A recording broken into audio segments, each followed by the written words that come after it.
Bapa di surga, kami mengucap syukur kepadamu. Engkau telah memberikan kesempatan kepada kami untuk tetap boleh bernafas sampai hari ini. Itu semua karena kebaikan-Mu di dalam hidup kami. Sebentar lagi kami akan merenungkan sebagian dari firman-Mu. Tolong Tuhan berkati perenungan hari ini, agar melalui firman-Mu, Roh-Mu dapat bekerja dalam hidup kami. Terima kasih Tuhan Yesus.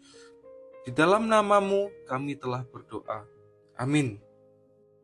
Shalom, salam sejahtera yang dari Tuhan kita Yesus Kristus dimanapun saudara sekalian berada. Hari ini kita sama-sama akan belajar sebuah tema yang berjudul Tuhan meneguhkan janjinya, yang terambil dalam Kejadian 18 ayat 1 sampai 15. Namun kita akan membacakan ayat yang ke-10 saja. Demikian firman Tuhan, dan firman-Nya, sesungguhnya aku akan kembali tahun depan mendapatkan engkau. Pada waktu itulah Sarah, istrimu, akan mempunyai seorang anak laki-laki, dan Sarah mendengarkan pada pintu kemah yang di belakangnya. Saudara sekalian, Allah datang kembali kepada Abraham untuk meneguhkan janjinya kepada Abraham. Abraham yang sudah kehilangan harapan akan janji Tuhan, Tuhan memberikan peneguhan dengan mengadakan sebuah perjanjian. Sebagai tandanya, Abram berubah nama menjadi Abraham, Sarai berubah nama menjadi Sarah. Kemudian dari pihak Abraham, setiap anak laki-laki di dalam lingkungan Abraham harus disunat. Abraham pun menyanggupinya dan melakukan perjanjian tersebut. Dan bagian yang telah kita baca adalah Tuhan meneguhkan kembali akan janjinya kepada Abraham.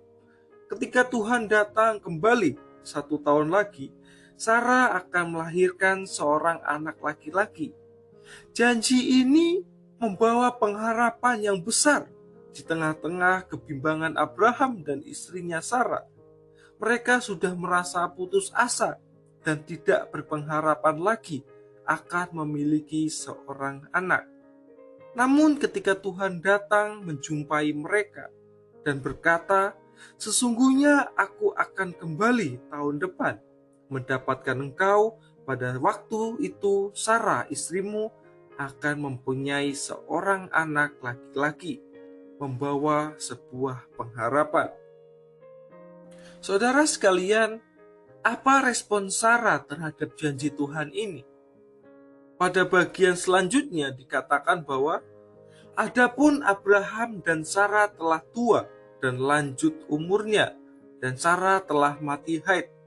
Jadi tertawalah Sarah dalam hatinya, katanya, akan berahikah aku setelah aku menjadi layu, sedangkan tuanku sudah tua. Janji Tuhan yang seharusnya membawa pengharapan yang baru di tengah-tengah ketidakpastian mereka menantikan seorang anak laki-laki. Sarah sendirilah yang mematahkan pengharapan itu. Ia tertawa di dalam hatinya dan berkata bahwa ia tidak akan mengandung sebab ia sendiri sudah mati haid dan Abraham sudah lanjut usia. Ini adalah sebuah respon yang tidak benar di hadapan Tuhan.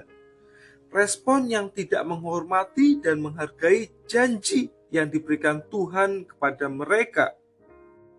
Namun, apa yang dikatakan Tuhan kepada mereka? Katanya, mengapa engkau tertawa dan berkata, sungguhkah aku akan melahirkan seorang anak laki-laki? Lanjutnya, adakah sesuatu yang mustahil bagi Tuhan? Maka tahun depan engkau akan melahirkan anak laki-laki. Memang menurut logika manusia dan ilmu biologi dunia, seorang yang sudah mati haid dan sudah lanjut usia tidak akan mendapatkan seorang anak. Tetapi, adakah sesuatu yang mustahil bagi Tuhan?